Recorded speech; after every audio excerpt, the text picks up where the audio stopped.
Chegamos, muito boa noite, bem-vindo ao Plantão da Saúde Coronavírus desta quarta-feira. Hoje vamos falar ao vivo por Skype com o médico Eliezer Silva, que é diretor superintendente da Medicina Diagnóstica e Ambulatorial do Albert Einstein, e ele vai falar sobre o novo método de testagem em massa elaborado pelo hospital.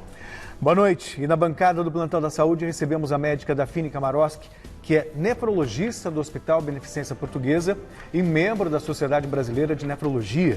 Com ela vamos falar das complicações para o sistema renal em pacientes com a Covid-19. E ainda nesta edição, o governo de São Paulo anuncia plano para a retomada em fases da economia.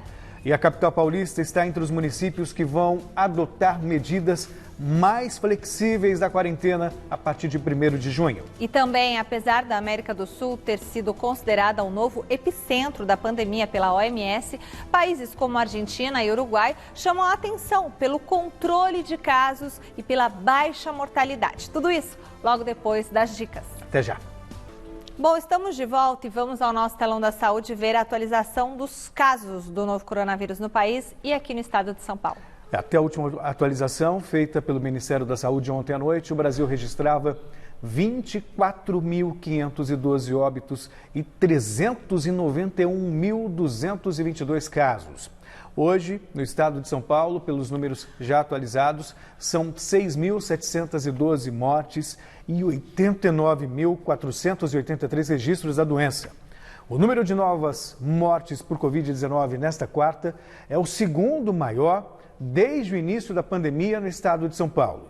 Em 24 horas foram registradas 289 mortes e 3.466 novos casos da doença em São Paulo.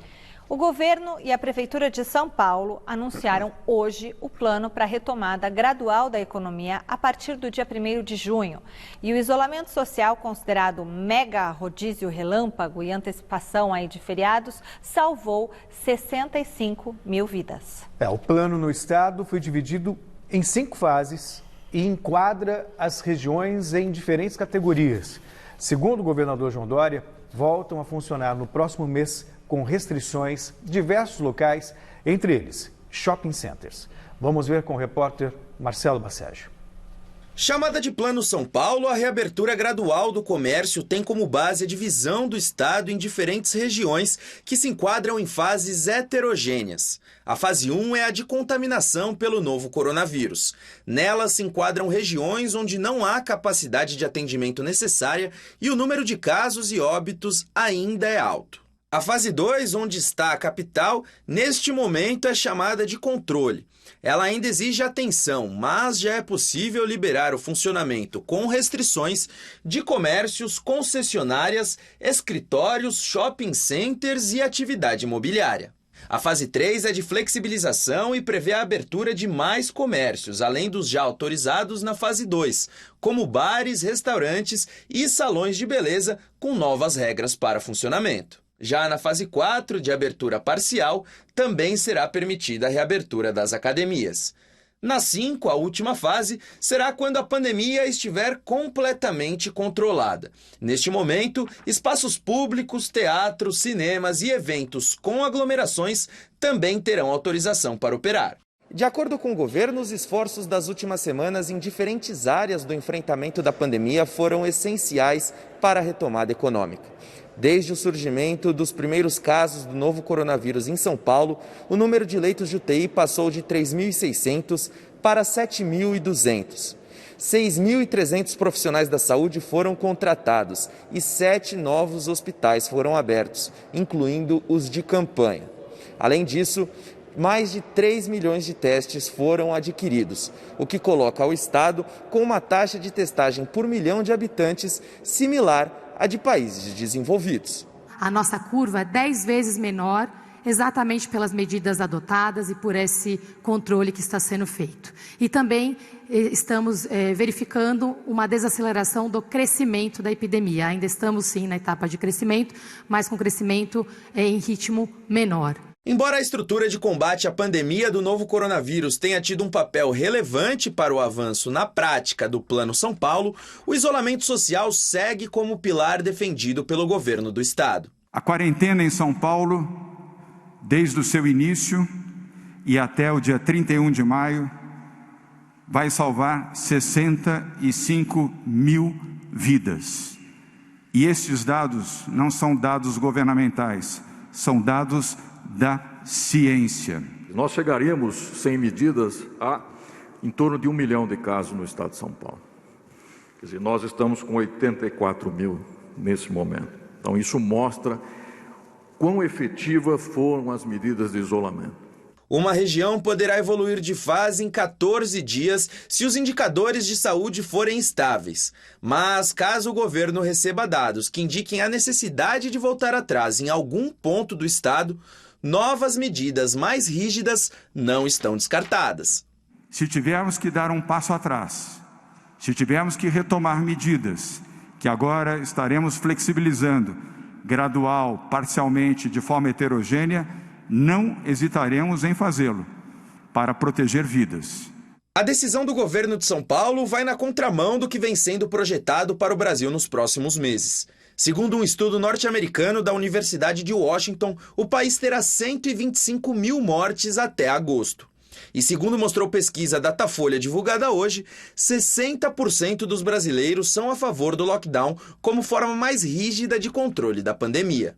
No entanto, o novo membro do Centro de Contingência do Coronavírus de São Paulo, o médico João Gabardo, ex-secretário executivo do Ministério da Saúde na gestão de Luiz Henrique Mandetta, alerta para a necessidade de tratar a pandemia de maneira regionalizada. Também tem que levar em consideração algumas realidades locais, que é o caso de Belém e Manaus, que já tinha uma deficiência e uma defasagem bastante considerável na possibilidade e na capacidade de dar o atendimento que era necessário. Não é o mesmo tratamento para o mesmo tratamento para todos os estados. Não é o mesmo tratamento dentro dos estados para todas as suas regiões. Nós temos que tratar isso de forma diferenciada. Nós temos que tratar de acordo com as realidades. O que o governador chama de quarentena inteligente, na verdade, chama-se flexibilização e que ocorre num momento um tanto quanto inconveniente. E ainda nessa edição do Plantão da Saúde, o repórter Marcelo Baceggio volta com mais informações sobre como será o plano para a retomada da economia na capital paulista, detalhado pelo prefeito Bruno Covas, do PSDB. E a OMS reforçou hoje que o relaxamento das medidas de isolamento deve ser feito de forma lenta e escalonada e que, para isso, ele deve ser baseado em dados levantados pelos governos. Entre eles, a situação da estrutura das redes de saúde pública e privada, a identificação rápida de novos casos e a implantação de medidas preventivas em locais essenciais, como ambientes de trabalho e escolas. E deve ter ainda o controle dos riscos de importação do vírus. E agora nós vamos falar ao vivo com o repórter Osmar Garrafa, que está no hospital de campanha do Pacaembu e tem as informações sobre a ocupação de leitos lá e também nos demais hospitais do tipo, como Anhembi e Ibirapuera. Boa noite, Garrafa.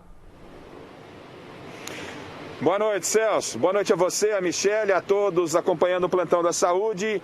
Boas notícias em relação a mortes em hospitais de campanha. Pelo menos nas últimas 24 horas não tivemos nenhuma morte. O total de mortes acumuladas nos hospitais aqui da capital de campanha, 27 mortes, 24 no Anhembi, uma no Pacaembu e 2 no Ibirapuera. Vamos à atualização dos números, começando aqui pelo Pacaembu, hospital de portas fechadas. No Pacaembu, 200 leitos, ocupados 148, na área de enfermaria são 143, área de estabilização 5 pacientes, transferências de quadros agravados foram 6, altas foram 29. No Anhembi, ocupados 477 leitos, num total de 864 disponíveis. Alas de enfermaria são 456 pacientes. Na alas de estabilização semi-UTIs, 21 pacientes. Pacientes transferidos com quadros agravados foram 6 e altas, boas notícias, tivemos 72. E observamos de ontem para hoje, tivemos uma pequena diminuição no número de pacientes nos hospitais de campanha. A atualização do dado de Heliópolis, do Hospital de Heliópolis, não saiu até esse momento. Celso e Michele. Ok, Garrafa. Muito obrigada, Muito obrigado. A cidade de São Paulo realiza 873 feiras livres por semana e elas não foram afetadas durante a pandemia. Ao contrário, consideradas serviços essenciais por venderem alimentos, as feiras viram um movimento aumentar nesses últimos meses. É verdade, Michele. Para não perder a freguesia, os feirantes redobraram os cuidados de higiene nas barracas e adotaram regras para manipulação de dinheiro. Então vamos à feira com o repórter Guilherme Camada. Os feirantes tiveram que se adaptar à nova rotina na hora de realizar a venda, com mais restrições impostas pela prefeitura. Tudo para evitar o contágio do novo coronavírus. Lembrando que esse tipo de comércio, além de sacolões e mercados, tem autorização para abertura durante a quarentena. Hoje, a nossa reportagem veio até a Vila Mariana, na zona sul da capital. Na feira, que acontece todas as quartas, na rua Essa de Queiroz. Conversamos com o seu Ivo, que inclusive já contraiu a doença e venceu. Ele nos conta que a barraca dele, além de álcool em gel e máscaras, há ainda outras formas de prevenção. A minha banca, você pode ver que ela está exposta numa forma que os fregueses não chegam perto, né? A proximidade mais ou menos de 1,5 metro, para não haver o contágio dessa pandemia, né? Ao contrário do que muitos pensam, os preços continuam iguais e o movimento, na verdade, aumentou bastante durante a pandemia. O Wellington acha que, por ser ao ar livre, os paulistanos se sentem mais seguros, na comparação com o ambiente fechado dos mercados e sacolões. O movimento é maior, porque devido a esse problema, o pessoal não quer mais ir no mercado. Você percebe que a gente pergunta para o pessoal que nunca tinha visto eles aqui, perguntamos por que você não frequentava mercado, era freguês de sacolão, então aqui é melhor, mais aberto. Rosana é advogada e nunca tinha frequentado uma feira. E como está trabalhando de casa e com mais tempo, foi conhecer e adorou. E a gente observa que os feirantes tomam muito cuidado, eles têm o álcool gel, estão fazendo uso de máscaras e os produtos são melhores. É uma experiência maravilhosa estar vindo à feira. Agora o cliente não vai encontrar nem o banco para sentar e se alimentar no local. Quem quiser comer pastel tem que vir até aqui. Obrigado. Pegar o pastel e levar para casa. A distância entre as barracas é agora de pelo menos 1 metro. A recomendação é de que apenas um funcionário manuseie o dinheiro. E há a orientação para que sejam disponibilizados equipamentos e produtos para higienização das mãos, tanto para os clientes quanto para quem trabalha na feira. Como já noticiamos aqui no Plantão da Saúde, a América do Sul foi considerada pela OMS o novo epicentro da pandemia no mundo e o Brasil é hoje o número 2 em infectados, atrás apenas dos Estados Unidos. Mas nem todos os países latinos estão no mesmo barco. A diferença no tratamento da doença pelas autoridades fez da Argentina e do Uruguai, por exemplo, referências no controle de casos. O repórter José Paes conversou com moradores de alguns países vizinhos para saber deles como estão as condições de vida agora em comparação com o Brasil. Confira. A gigantesca queda d'água das cataratas do Iguaçu na divisa do Brasil com a Argentina serve como exemplo para a gente entender o tamanho do abismo entre esses dois vizinhos no combate ao novo coronavírus. No dia 20 de março, com apenas 128 casos confirmados e 3 mortes, o presidente argentino Alberto Fernandes agiu rápido e decretou uma quarentena rígida no país. Aulas foram suspensas, restaurantes fechados e o acesso ao transporte público foi restrito. Tudo apesar da pressão de alguns setores da sociedade. Todos temos a possibilidade de sair, como dije la vez pasada, a aerearnos quando nos hace falta. Pero les pido, dejen de sembrar angustia. Angustioso es que no te cuiden, angustioso es que el Estado te abandone, angustioso y angustiante, mejor dicho, es que el Estado diga aquí no pasa nada, acá están pasando cosas serias. E por isso actuamos como actuamos. A diferença entre Brasil e Argentina no controle do novo coronavírus é tão grande que os argentinos já começaram a flexibilizar o isolamento social. Enquanto isso, o nosso país se tornou o segundo do mundo com mais contaminados pela Covid-19, atrás apenas dos Estados Unidos. De acordo com a Organização Mundial da Saúde, esse dado negativo do Brasil fez com que a América do Sul virasse o novo epicentro da pandemia. Na América do Sul, nós somos já, com os dados oficiais, tá, o case de epidemia mais importante. A inclinação da curva, a tendência da curva de crescimento, a aceleração dessa curva, ela é a maior do mundo hoje. No início do mês de maio, o jornal britânico The Guardian publicou uma reportagem sobre como a Argentina vem conduzindo a crise e apontando os erros do Brasil no combate à nova doença. À época, o presidente Jair Bolsonaro sugeriu que a comparação entre os dois países fosse feita de maneira proporcional, levando em conta a enorme diferença entre as respectivas populações. Só que mesmo seguindo a sugestão de Bolsonaro, os números ainda seriam desastrosos para o Brasil. A matemática por milhão de habitantes mostra que o nosso país tem quase 10 vezes mais mortes do que a Argentina. Assim como os argentinos, os uruguaios também se destacam pelas ações que tomaram para conter o novo coronavírus. A testagem de mais de 35 mil pessoas e o fechamento de fronteiras ajudaram o país a ter apenas 22 mortes pela doença. O atendimento domiciliar aos contaminados contribuiu para esse baixo número de vítimas fatais, mesmo sem uma quarentena restrita ou uso obrigatório de máscaras. Na semana passada, inclusive, o presidente Luiz Lacalle confirmou o retorno às aulas presenciais a partir de junho. Por outro lado, o Kevin relata uma situação bem diferente na Colômbia. Há casos de pessoas que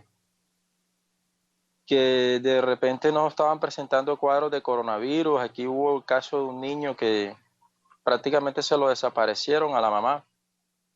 El niño presentaba otras sintomatologías y no se lo entregaron y el niño fue cremado. Y posterior a ello se logró ver que no era ningún coronavirus. Entonces, sí, por lo menos a mí en lo personal,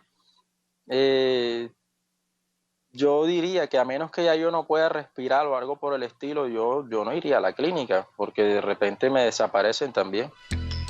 Na última quinta-feira, em uma videoconferência sem a participação de Bolsonaro, os presidentes da Colômbia, do Chile, do Uruguai e do Peru discutiram os desafios que a doença apresenta para a região. A Verônica é peruana e disse à nossa reportagem que são justamente os problemas políticos que têm interferido negativamente para as quase 3.800 notificações da Covid-19 no Peru. Houve cambio de ministro de Salud, si más no me equivoco.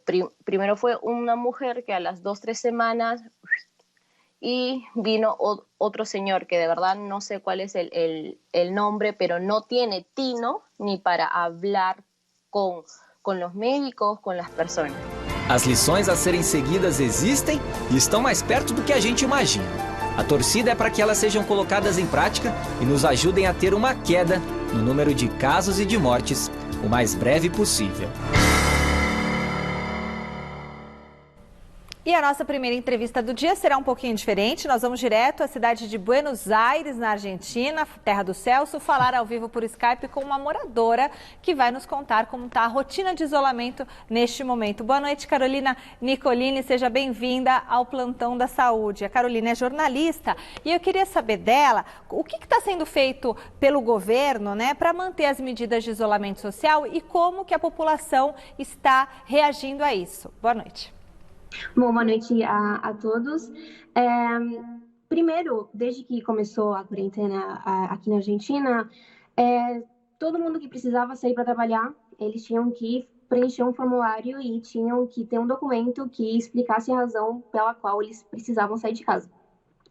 Isso até o dia 29 de maio estava funcionando, então esse documento podia ser usado até esse dia, mas agora com o aumento dos casos aqui em Buenos Aires, em particular, porque depois no resto do país os casos estão bastante controlados, esses documentos deixaram de ser aceitados pelo governo. O que quer dizer isso? Quer dizer que agora todo mundo que precisar sair de casa tem que preencher novamente o formulário. Isso foi feito para ter um pouquinho mais de controle das pessoas que podem sair das suas casas.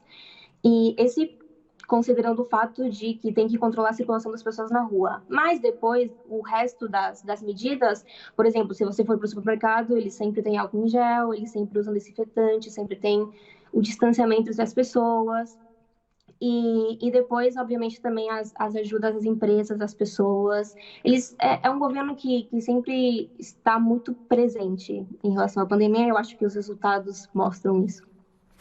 Carolina, boa noite, seja bem-vinda ao Plantão da Saúde. Pelo que a gente vê, essa quarentena mais rigorosa acabou salvando vidas na Argentina. Aqui, boa parte da população, não é a maioria, felizmente, mas nega a doença e considera que é uma gripezinha, que não há nada demais. E aí, na Argentina, como o povo argentino tem encarado a Covid-19, o coronavírus? Então, desde o começo, são feitas muitas investigações para ver como que está a imagem do governo para os argentinos. Até agora, a imagem está bastante ótima, para falar a verdade.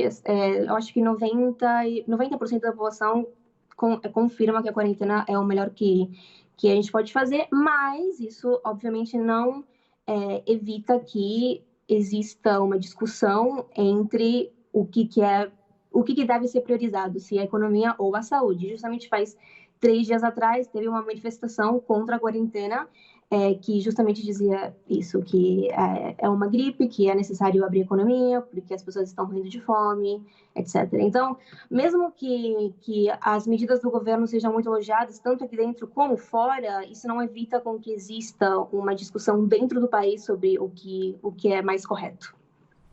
Carolina, como está a questão dos leitos, a ocupação dos leitos, né? E a questão do número de mortes aí, se já há uma perspectiva de reabertura e de um novo normal retornando aí à Argentina? Então, o plano da quarentena aqui na Argentina, ele tem 5 fases. Falando especificamente de Buenos Aires, a gente agora está na fase 3, mas tem muitos países que já estão na fase 5 ou na fase 4.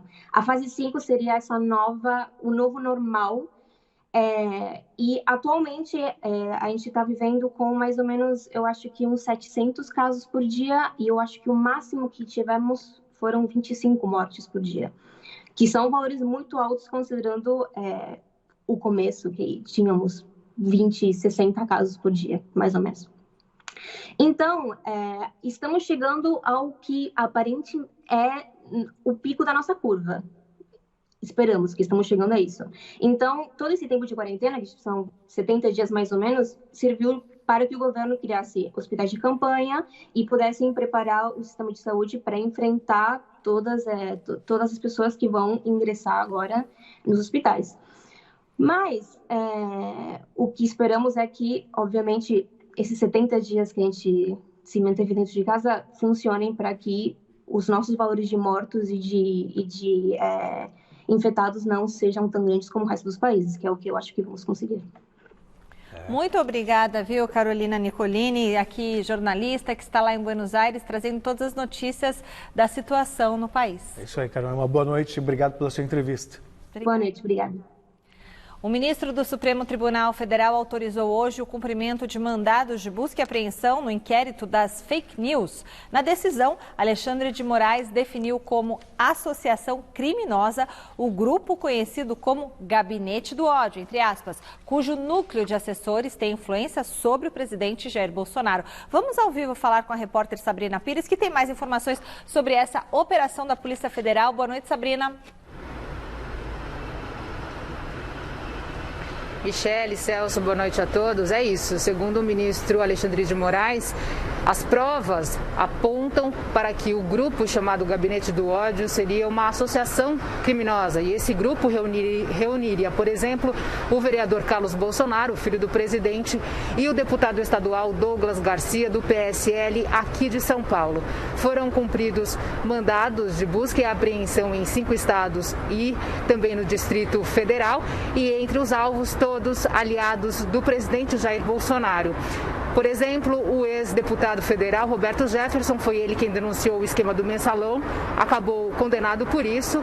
Ele foi alvo da ação de hoje. Também o blogueiro Alan Garcia, a ativista Sarah Winter, que integra um acampamento onde ela já disse que as pessoas estão armadas para defender o governo Bolsonaro.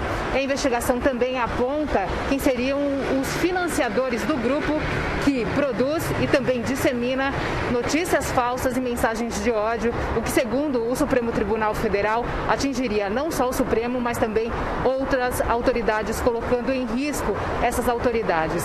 Os financiadores, segundo as investigações, seriam Edgar Corona, da rede de academias Smart Fit, Luciano Hang, das lojas Avan, Reinaldo Bianchi Júnior, Wilson Rodrigues, do bloco Movimenta Brasil.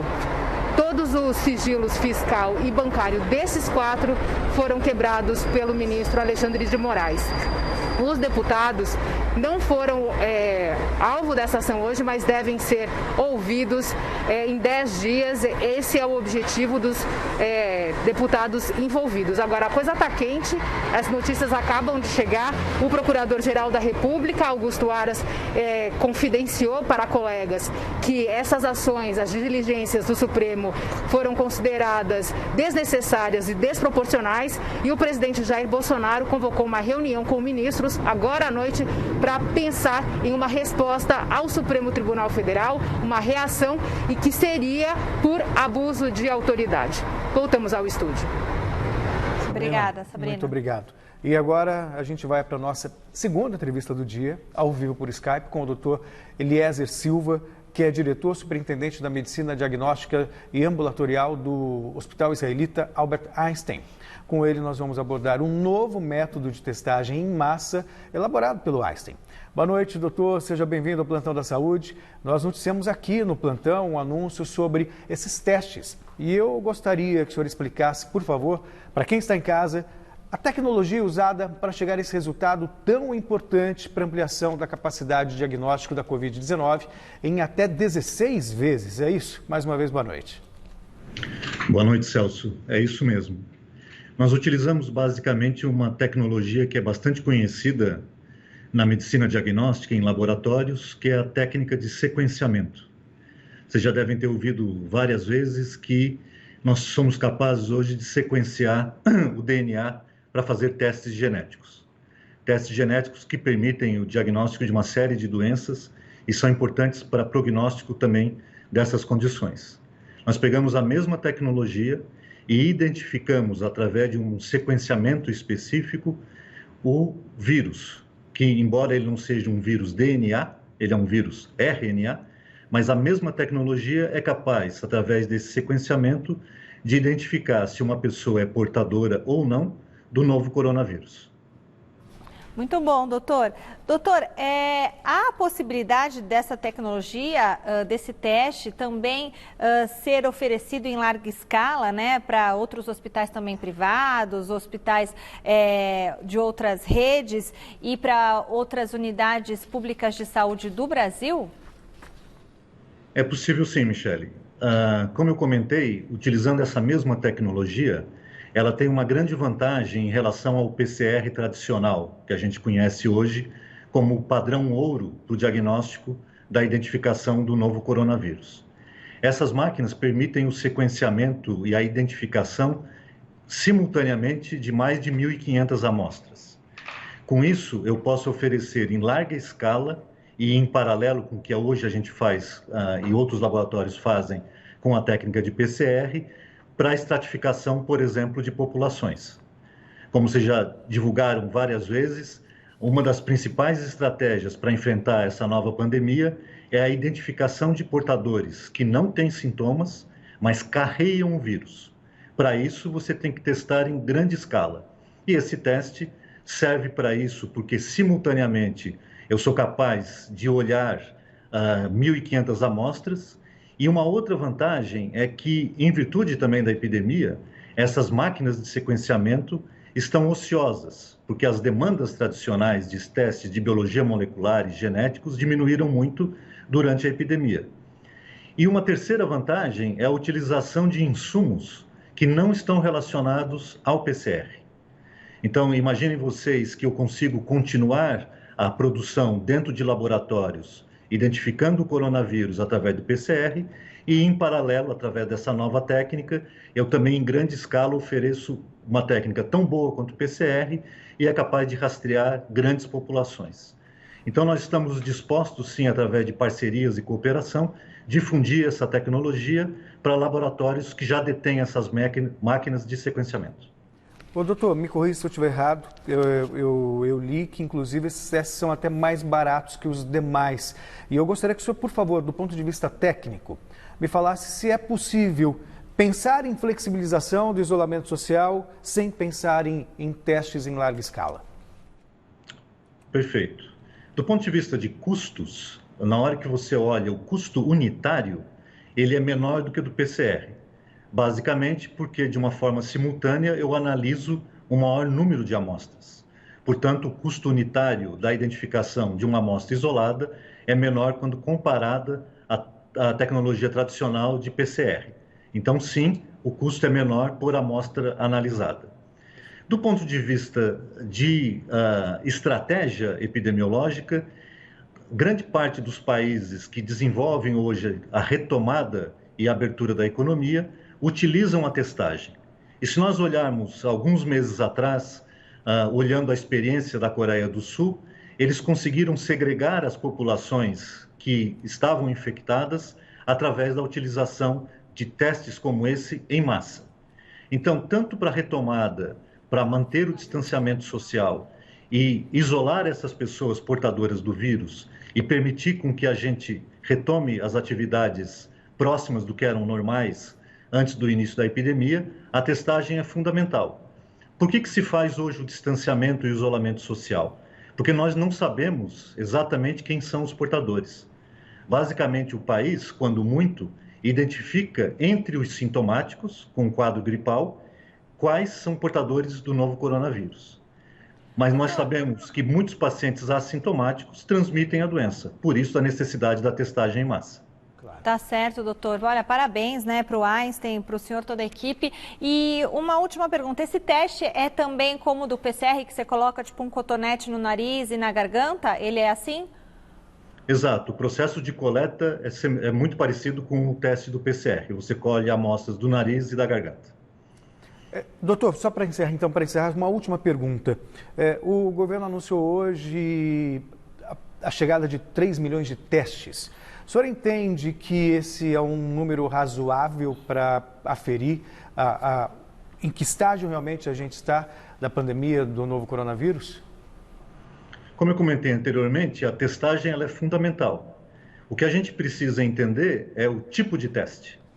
Porque hoje existe até uma certa confusão entre o PCR e essa nova tecnologia que nós desenvolvemos para a identificação do vírus e os testes baseados em dosagem de anticorpos, que mostra se a pessoa teve contato com o vírus ou não, que é uma reação do organismo à formação desses anticorpos. Eles requerem uma interpretação diferente entre um e outro, e isso é fundamental na estratégia epidemiológica e na identificação de quem é portador e de quem não é portador, ou que já esteve em contato e quem não esteve em contato. Perfeito, doutor Eliezer. Muito obrigada, doutor Eliezer Silva, diretor superintendente da Medicina Diagnóstica e Ambulatorial do Hospital Israelita Albert Einstein, falando sobre esse novo método de testagem em massa elaborado pelo hospital. Parabéns, doutor, muito obrigada, viu? Obrigado a vocês. Uma boa noite, seja sempre bem-vindo.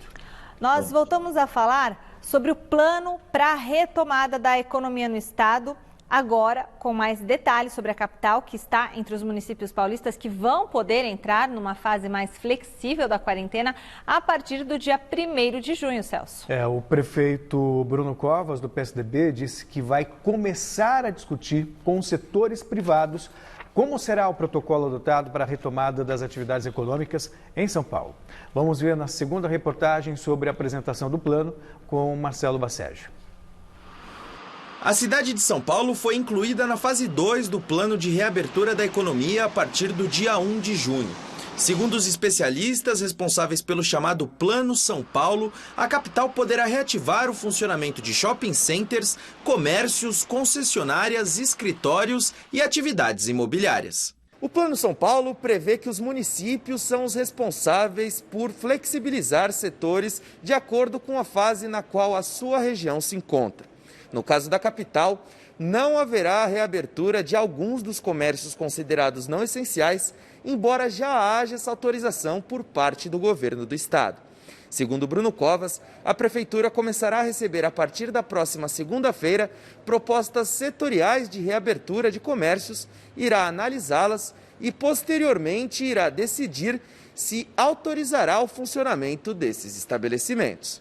Amanhã em coletiva nós vamos detalhar como é que isso vai ser feito, mas já adianto que a partir do dia 1º nós vamos começar a receber as propostas de acordo setorial. Essas propostas vão ser validadas pela vigilância sanitária do município e somente quando assinadas entre a entidade de classe, a entidade representativa do setor e a prefeitura, é que o setor vai poder reabrir na cidade de São Paulo. Então, nada a partir do dia 1º. Desde o início da pandemia, 9.119 profissionais de saúde foram contratados pela Prefeitura. Para ampliar a capacidade de atendimento, 19 parcerias com hospitais privados foram feitas e outros 1.007 novos leitos de UTI foram acrescentados ao Sistema Municipal de Saúde. Segundo dados da Prefeitura, a taxa de crescimento de casos do novo coronavírus, que no início da pandemia era de 17,4%, atualmente está em 3,1%. O número de óbitos nas últimas 4 semanas também vem se mantendo regular, o que indica a possível estabilização da doença na capital. Apesar de ter sido rapidamente suspenso, de acordo com Bruno Covas, o mega rodízio surtiu efeito nas taxas de isolamento social, assim como o mega feriado de 6 dias. Nós conseguimos, com a semana do mega rodízio, ampliar em 1,29 ponto percentual a taxa de isolamento e depois, com a semana do feriado, crescemos ainda mais 1,57% ponto percentual, mostrando o acerto do município nas ações desenvolvidas para aumentar isolamento social. Para manter a estabilização da Covid-19 na cidade de São Paulo, além da manutenção de hábitos adquiridos durante a quarentena, como o uso de máscaras e distanciamento social, Bruno Covas também prevê a ampliação da testagem da população e mais leitos de UTI disponíveis. E recebemos aqui na bancada do Plantão da Saúde, para a nossa terceira entrevista do dia, a médica doutora Daphne Kamarowski, que é nefrologista do Hospital Beneficência Portuguesa e especialista em nefrologia pela Sociedade Brasileira de Nefrologia. Com ela vamos falar das complicações para o sistema renal em pacientes com a Covid-19 e as questões sobre a hemodiálise. Boa noite, doutora, bem-vinda ao Plantão da Saúde. A minha primeira pergunta é, existe um impacto direto do novo coronavírus nos rins também das pessoas? Boa noite, Michele. Boa noite, Celso. Obrigada pelo convite. Existe sim um impacto direto do próprio Covid no rim. Ele acomete por uns 3 mecanismos normalmente, que a gente já tem visto e tem em alguns outros países, alguns estudos mais adiantados que aqui, que a gente está um pouquinho mais atrás de tempo de doença, né? Ele pode ser acometido, o rim, diretamente pelo vírus. O vírus, foram feitas algumas biópsias do rim, encontraram micropartículas de RNA do vírus no próprio rim. Então, ele tem uma toxicidade direta do rim. Um outro jeito de ser acometido o rim é pela própria gravidade da doença. Se o paciente está em um choque hemodinâmico, uma queda de pressão, a própria doença é altamente inflamatória, então essa própria inflamação ela também acomete o rim, então atrapalha a circulação e a chegada do sangue no rim. Então ele também é acometido dessa forma. E por uma agudização de uma doença de base, um paciente que já tem um acometimento renal e é acometido pelo o Covid, ele já tem um grau de gravidade mais elevado da doença. Tem algo, doutora, que um colega seu aqui, o doutor André, que é cardiologista, ele tocou no assunto que é importante destacar, porque quando você pensava numa doença respiratória, então uma correria atrás de ventiladores mecânicos e tudo mais. Mas como tem problemas renais sérios o paciente, o aparelho de diálise ele se torna tão importante quanto um respirador ou ventilador mecânico para salvar vidas, não? Hoje a estatística já mostra, até aqui no Brasil, que mais ou menos 90% desses pacientes que estão em leito de diálise, ou seja, pacientes mais graves, eles têm algum grau de insuficiência renal. Quando esse grau é mais elevado, eles necessitam de diálise para suporte, para limpeza do sangue, até para alcançar a volemia do paciente, deixar esse paciente mais num volume para evitar um encharcamento de líquido no pulmão e até para priorizar a parte pulmonar. Esse nível desses pacientes chega até 60% dos pacientes que estão na UTI que precisam da diálise. Então eu vejo como bem importante o aparelho da hemodiálise, a máquina da diálise presente. Lógico que não no nível do ventilador, mas praticamente em segunda posição aí de necessidade mesmo. Até porque também já tem outros pacientes renais que não estão com Covid e que também precisam... Fazem hemodiálise, né, semanalmente. Doutora, segundo dados do Ministério da Saúde, somente 8,75% dos municípios brasileiros têm equipamentos para hemodiálise. Olha isso. O quão preocupante é essa estatística? Eu acho que é preocupante, altamente preocupante, na verdade, porque como o Brasil ainda é gigante, São Paulo também é um estado muito grande, tem a parte que tem mais prioridade, igual a capital, e realmente tem os serviços que nem tem uns hospitais com tantos leitos e não tão preparados, às vezes até a parte da equipe médica de suporte não tão preparado como a capital. Eu acho que essas regiões mais ainda vão sofrer muito e eu acho que vão ter muitas mortes relacionadas realmente por falta de suporte de diálise. E também para operar esse aparelho de hemodiálise precisa de porque para operar o respirador precisa ser um fisioterapeuta respiratório com bastante capacidade. E também para operar, creio que esses aparelhos também, né? É um técnico de enfermagem que opera e que precisa, na verdade, ficar praticamente o tempo todo do lado da máquina. Então, é um técnico exclusivo para esse paciente. Então, além de demandar o aparelho, demanda pessoas. Doutora, a gente vai falar ainda sobre a questão de pessoas com deficiência renal, elas fazem parte do grupo de risco. Sim. Mas antes disso, eu gostaria de fazer uma pergunta que é atual sobre o que está acontecendo hoje. A gente está vendo hoje o Estado fala em quarentena inteligente, mas quando a gente vê, na verdade, uma flexibilização. Você está atuando na saúde todos os dias. Você teme um impacto maior, considerando que temos aí 6.423 mortes e mais de 80 mil casos no estado? Eu acho muito precoce mesmo a flexibilização, mesmo porque a gente tem uma ocupação de leitos de UTI ainda muito altíssima, principalmente na parte do SUS, que é essa população que atualmente está mais acometida. Eu acho que vai ter uma ocupação e uma gravidade aí maior que ainda é precoce. Eu acho que a ocupação hospitalar teria que ter um nível menor ainda, esses leitos deveriam estar mais vagos para depois poder colocar a população nas ruas. Então, eu acho que ainda está muito precoce. Ter atingido o pico, pelo menos, e começar a decrescer, que não é o caso.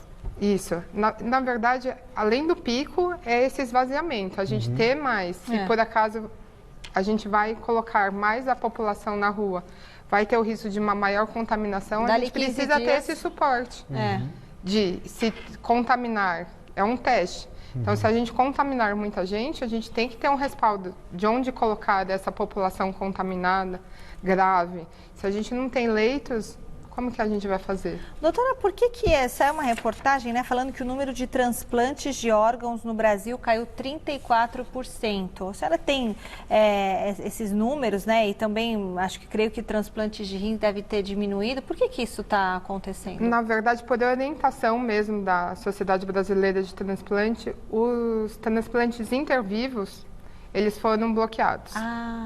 Então, o que está acontecendo novamente... agora só é para doador cadáver, ou seja, se aparece um rim e o paciente está, para o paciente na fila de transplante, esse transplante vai ser realizado, porque daí é uma priorização. Não é muito fácil achar um rim compatível para cada paciente. Então, quando ele acha, você realiza o transplante. Então, a parte do transplante para cadáver, ele está sendo realizado normal. Agora, o entre vivos, você precisa receber um rim e eu vou doar em vida para você, ele não tem por que ser submetido neste momento ao risco. Então, atualmente, eles estão paralisados. Perfeito. Agora, doutora, quais são os cuidados que uma pessoa comum, que talvez nem saiba que eventualmente tem uma doença renal, precisa tomar em tempos de pandemia, e mesmo aquelas que já apresentam uma certa gravidade e ficam com medo de aparecer nos hospitais por causa da Covid?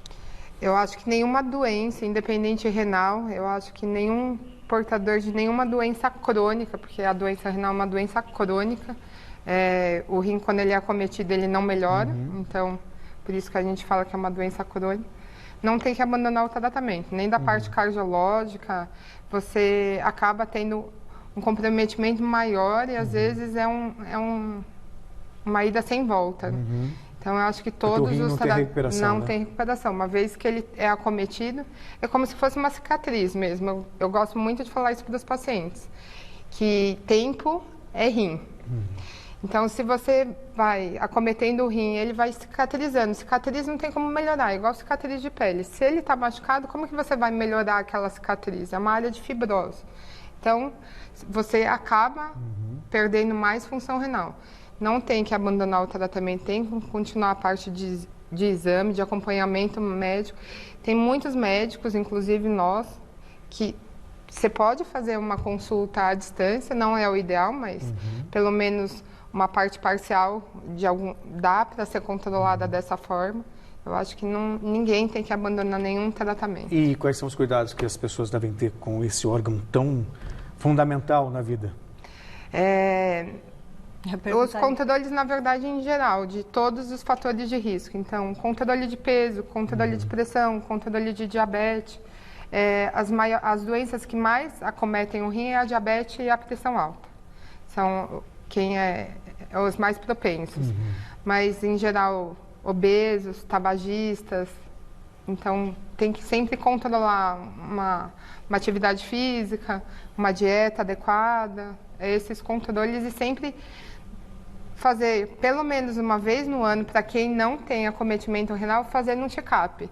Porque, realmente, muitas pessoas, 30% das pessoas portadoras de doença renal, elas não sabem que elas têm doença renal.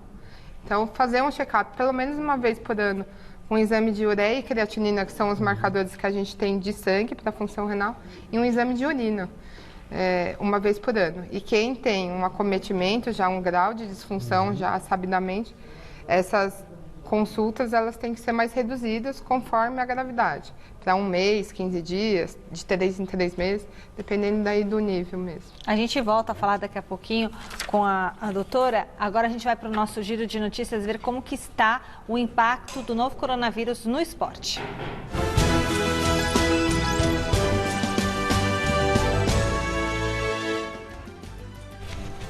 Enquanto competições como o Campeonato Alemão já estão de volta, outras seguem o caminho do cancelamento. A Euroliga, considerada o segundo melhor torneio de basquete do mundo, atrás apenas da Liga Norte-Americana, teve a edição 2020 cancelada em decorrência da pandemia do novo coronavírus. O campeonato é disputado por 18 equipes de 10 países diferentes da Europa e foi justamente essa a justificativa para o cancelamento. Como a doença está em fases diferentes de evolução nas várias regiões do continente, os organizadores chegaram à conclusão que todos os times não teriam as mesmas condições de treinamento para a disputa da competição.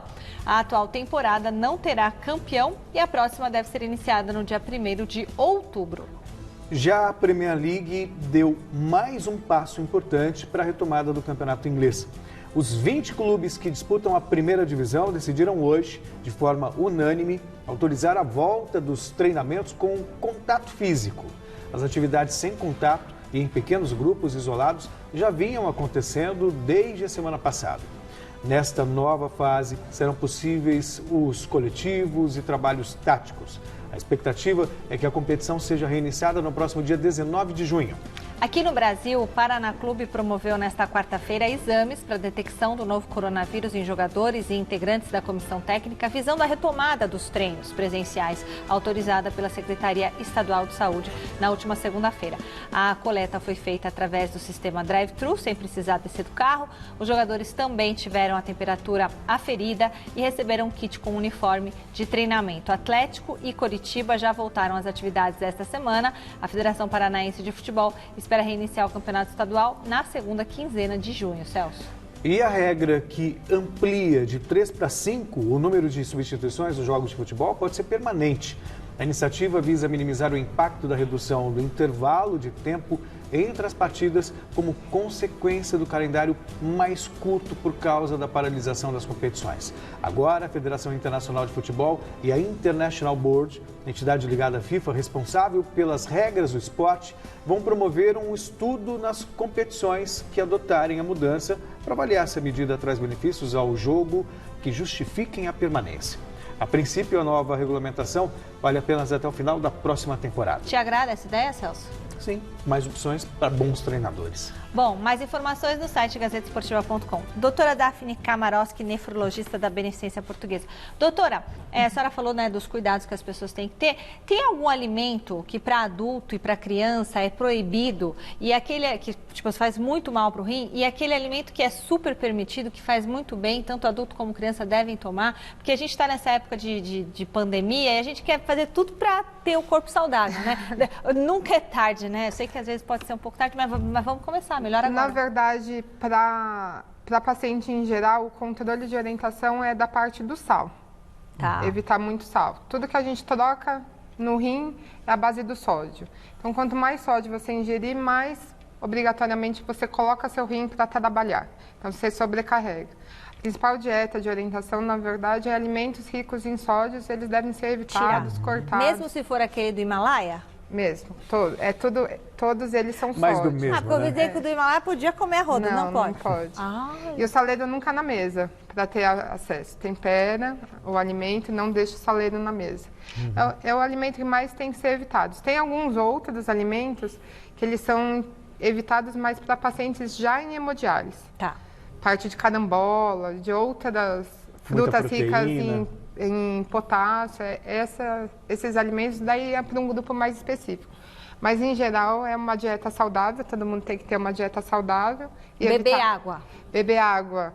O ideal é que beba mais ou menos em torno de 30 ml por quilo de peso. Ou seja, mais ou menos uma pessoa com 60 quilos, ela tem que ingerir mais ou menos de 1.700 a 2.000 ml de água por dia, lembrando que refrigerante ele não é considerado um hidratante. Ah, você tá brincando, não. Doutora.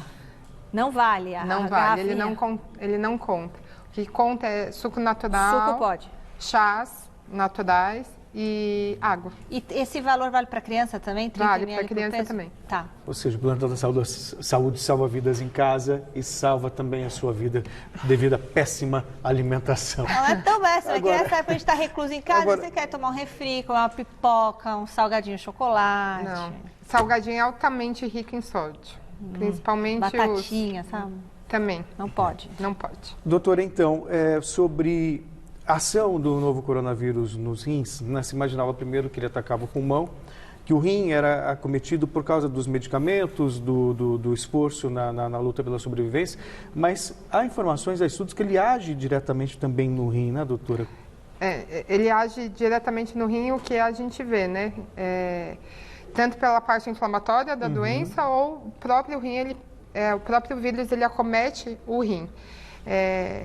Em geral, na população, falando sem dizer a gravidade da doença, mas em geral, 9% da população que tem Covid, ela vai ter algum grau de insuficiência renal.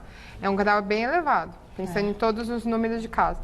Conforme a gravidade da doença ela vai aumentando, o comprometimento do rim também vai aumentando. Então, pacientes graves já em UTI, intubados, eles podem ter acometimento renal em até 90% dos casos.